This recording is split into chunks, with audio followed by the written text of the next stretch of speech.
Hello guys. So latest news ये है कि इंडिया ने काफ़ी टाइम के बाद एक टेस्ट मैच जीता है। इससे पहले हम न्यूजीलैंड से वाइट वॉश ले चुके थे, जो कि इंडिया में ही हम हार चुके थे 3 मैचों की जो सीरीज़ थी। उससे पहले हम बॉर्डर गवास्कर ट्रॉफी हार चुके थे ऑस्ट्रेलिया जाके, जहाँ पे 4-0 से हम हारे। एक मैच ड्रॉ किया था इंडिया ने। एंड इस एंडरसन एंड तेंदुलकर सीरीज़ में पहला टेस्ट मैच हम हार चुके थे इंग्लैंड से, जहाँ पे इंग्लैंड ने सेकेंड इनिंग में चेज डाउन किया 365 और 367। इस टेस्ट मैच में अगेन इंग्लैंड ने टॉस जीत के इंडिया को बैटिंग करने के लिए बुलाया, और ये जो मैच था एजबास्टन में, यहाँ पे इंडिया का रिकॉर्ड ऑलरेडी बहुत बेकार था। 8 टेस्ट मैच, 7 लॉस 1 ड्रॉ। सो पहले बैटिंग करने आई इंडिया, काफ़ी अच्छी बैटिंग की। 269 सुमन गिल ने बनाए, व्हाट अ नॉक। फिर यशस्वी जायसवाल के 87, रविंद्र जडेजा के 89 एंड 42 फ्रॉम वाशिंगटन सुंदर।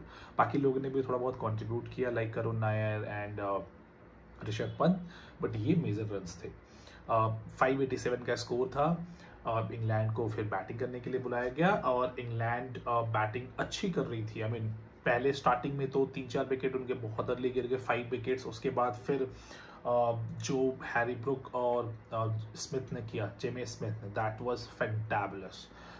जेमे स्मिथ ने बनाया 184, हैरी ब्रुक ने बनाया 158, एंड उसके अलावा बाकी किसी का कोई कंट्रीब्यूशन नहीं था अपार्ट फ्रॉम रूट, जो कि जिन्होंने 22 रन बनाए। एंड इंग्लैंड 407 पे ऑल आउट हो गई फर्स्ट इनिंग में।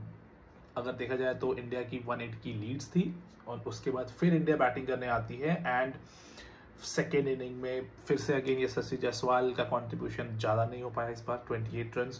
राहुल ने बहुत अच्छा खेला, केएल राहुल ने बनाया 55। अगेन करुण नायर कोलैप्स कर गए 26 के बाद, 26 रन के स्कोर पे।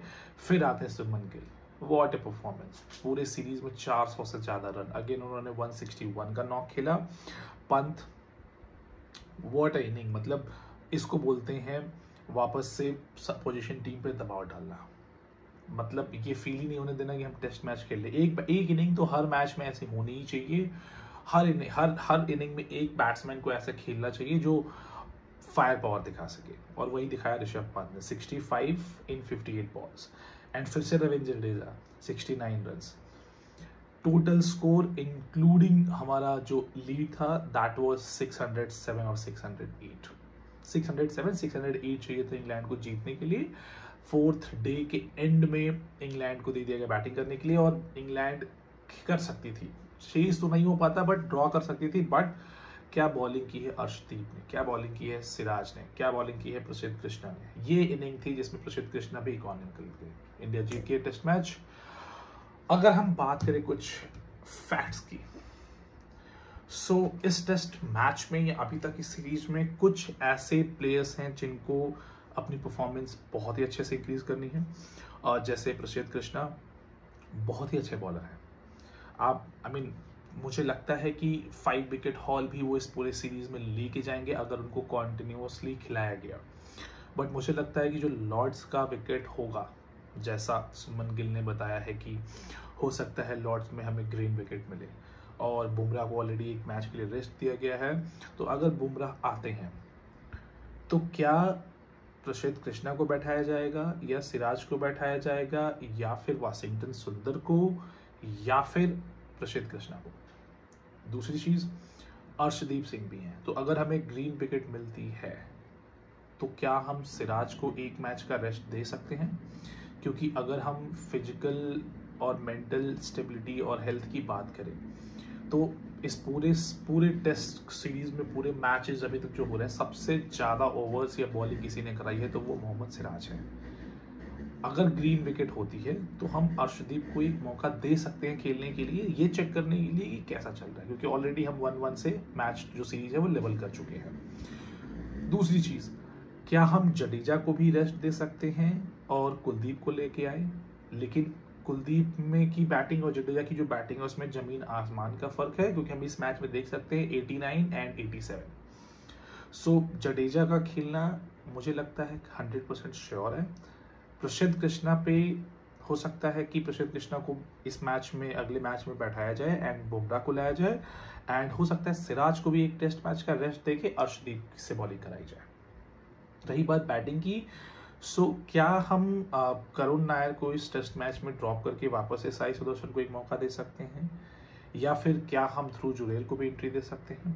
बहुत सारी ये क्वेश्चंस हैं जो बीसीसीआई एंड गौतम गंभीर, शुभमन गिल एंड ऋषभ पंत 2-4 दिन के अंदर जब वापस से टेस्ट मैच स्टार्ट होगा, अराउंड 10th को स्टार्ट होने वाला है, आज को लेके 4 दिन रह गए हैं, तो हमें इस चीज़ का प्रॉपर इंफॉर्मेशन मिलेगा कि कौन है जिसको टीम से बाहर किया गया है, हमें रेस्ट दिया गया है, कौन है जिसको पहला टेस्ट मैच हो सकता है, अर्शदीप का ये पहला टेस्ट मैच हो सकता है उनका डेब्यू हो जाए, वो भी लॉर्ड्स में, वन ऑफ द ग्रेटेस्ट, जिसको हम क्रिकेट का घर बोलते हैं, गाबा बोलते हैं।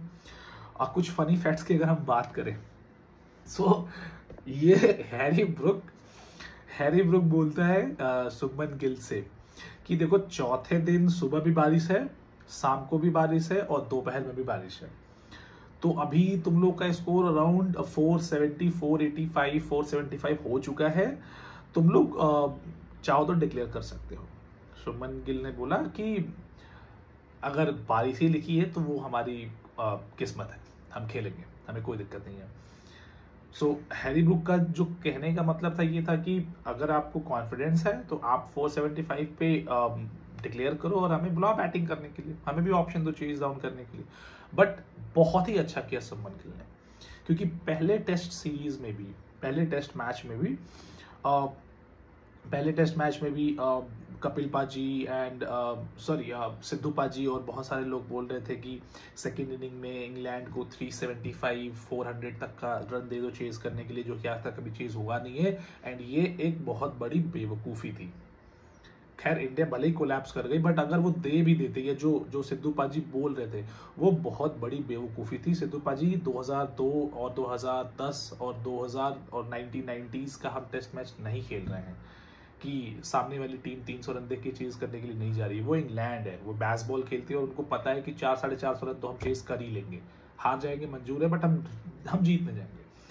इस बार भी जब इंडिया 350 पार कर गई, 400, 410, 420 हो गए, तो फिर से वापस से यही सीरीज स्टार्ट हुई। कब इंडिया डिक्लेयर करेगी, क्यों नहीं कर रही है डिक्लेयर? इंग्लैंड को हमें 110, 120 ओवर खिलाना चाहिए, अगले लास्ट डे 90 डेज होंगे, और आज अगर हम 20-25 ओवर खिलाते हैं तो 105, 110 ओवर हम खिलाएंगे।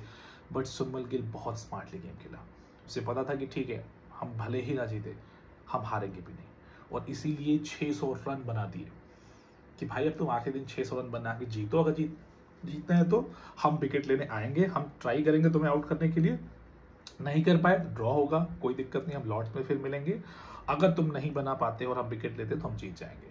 बट जो सबसे अच्छी चीज़ होगी कि हमने जितना रन बनाया है उतना तुम बना नहीं पाओगे, और हम पहले ही जानते हैं कि हम तो हारेंगे ही नहीं, तो या तो ड्रॉ होगा या तो हम जीतेंगे। इसको बोलते हैं स्मार्ट क्रिकेट। ठीक है, सिद्धू पाजी जो बोल रहे रिस्क लो, भाई आप 1-0 से डाउन हो, पहले आप उसको लेवल में ले आओ। अभी हमारे पास और मैचेस हैं, लॉर्ड्स का मैच है, उसके बाद 2 मैचेस शायद और हैं, तो हम वहाँ पे ये चीज़ें ट्राई कर सकते हैं जब आखिरी टेस्ट मैच हो, जब अब जीतनी एकदम जरूरी ही हो।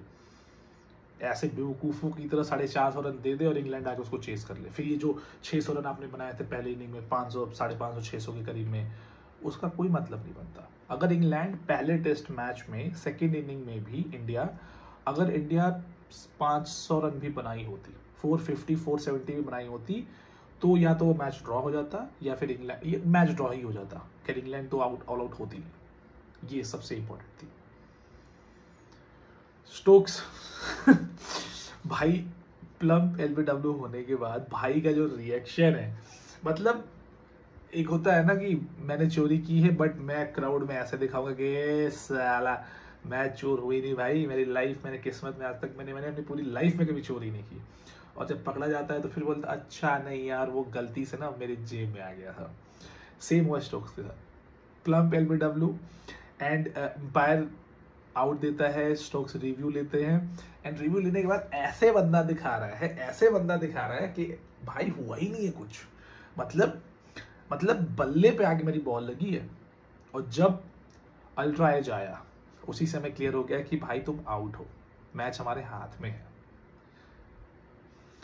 भाई क्या कैच था डीएसपी साहब का, वाह वाह मेरे डीएसपी साहब, कैच इसको बोलते हैं। मतलब एन मौके पे क्या कैच पकड़ा आपने जडेजा की बॉल पे। मुझे लग रहा था, मैं मैच देख रहा था, Jadeja round over the wicket आके बॉलिंग कर रहे थे और बॉल जो जो स्टैम्प बने हुए थे, जो रफ सरफेस बना हुआ था फास्ट बॉलिंग की वजह से, वहाँ पे बॉल करके वो बाहर निकालने की कोशिश कर रहे थे ताकि निक लगे और कीपर के पास या फिर स्लिप या फिर शॉर्ट मिड ऑन और शॉर्ट पे कैच चला जाए। बट वो बॉल अच्छी जा रही थी, डिफेंस भी हो रही थी, एक बार कैच भी गया, बट राहुल को वो बॉल शायद टाइमली दिखी नहीं। तो मुझे लग रहा था कि अगर जडेजा अपना साइड चेंज करें और बॉल करने की कोशिश करें तो तीन चीज़ें हो सकती है। पहला, अगर बैट्समैन हिट करने जाता है तो जहाँ पे सिराज ने कैच पकड़ा वहाँ पे कैच भी जा सकता है। दूसरा, अगर बॉल टर्न नहीं होती है, क्योंकि अगर आप ओवर द विकेट बॉलिंग करते हैं तो एलबीडब्ल्यू का पूरा चांस ही खत्म हो जाता है। अगर आप राउंड द विकेट आगे बॉलिंग करते हैं तो अगर बॉल लेग पे भी पिच होती है, मिडिल पे पिच होती है और अगर वो सीधी रह जाती है, जो कि नॉर्मली होता है इंग्लैंड में, तो आप प्लम्प एलबीडब्ल्यू कर सकते हैं। अगर नहीं होती है, अगर टर्न कर जाती है तो कैच बनने का चांस तो ऐसे भी बनता है। और अगर लेग की तरफ निकल जाती है, बल्ला जिस पर लगेगा, तो शॉर्ट लेग आपने लगाई रखा था और सिराज थे, और एग्जैक्टली वही हुआ। जैसे ही जडेजा ने साइड चेंज किया, बॉल बल्ले पे लगी, बॉल ड्रिफ्ट करके अंदर जा रही थी, बॉल बल्ले पे लगी और सीधे सिराज के बगल से जाते हुए बॉल को सिराज ने मतलब चीते की तरह जंप मार के, डीएसपी साहब सैल्यूट है, क्या कैच पकड़ा, वंडरफुल कैच। सो अभी जो सीरीज है वो 1-1 के लेवल पे है। काफ़ी चीज़ें अभी होने वाली हैं, देखते हैं, शायद अर्शदीप को शायद डेब्यू करने का मौका मिले। एक बॉलर जिसके बारे में मैं बात करना मतलब भूल गया, आकाशदीप। क्या परफॉर्मेंस है भाई, लगता ही नहीं उसकी बॉल देखी कि ये विकेट ले जाएगा, ये विकेट ले जाएगा। बट भाई इसको बोलते हैं जो आपने टेस्ट खेला है, आपने जाके रणजी खेली है, आपने जाके मुश्ताक अली ट्रॉफी खेली है, आपने जाके दिलीप ट्रॉफी खेली है, आपने स्टेट टेबल रणजी खेली है। ये बंदा पूरा पका हुआ है, इसको पता है कि एक ही टप्पे पे एक ही टप्पे पे एक ही टप्पे पे बॉल करनी है। यही चीज़ अगर प्रसिद्ध कृष्णा करना शुरू कर दे, भाई डेडली कॉम्बो। या तो हम सिराज, आकाशदीप और बुमराह के साथ खेलें, या तो फिर हम सिराज, आकाशदीप, प्रसिद्ध कृष्णा और बुमराह चारों को लेके खेलें, क्योंकि लॉर्ड्स का जो मैच होगा वो ग्रीन टॉप पे होने वाला है, ग्रीन विकेट, और वहाँ पे जो हमारी फास्ट बॉलिंग है वो है जो मेन गेम में आएगी। सो ये है अभी तक की लेटेस्ट न्यूज़। मिलते हैं अगले टेस्ट मैच में।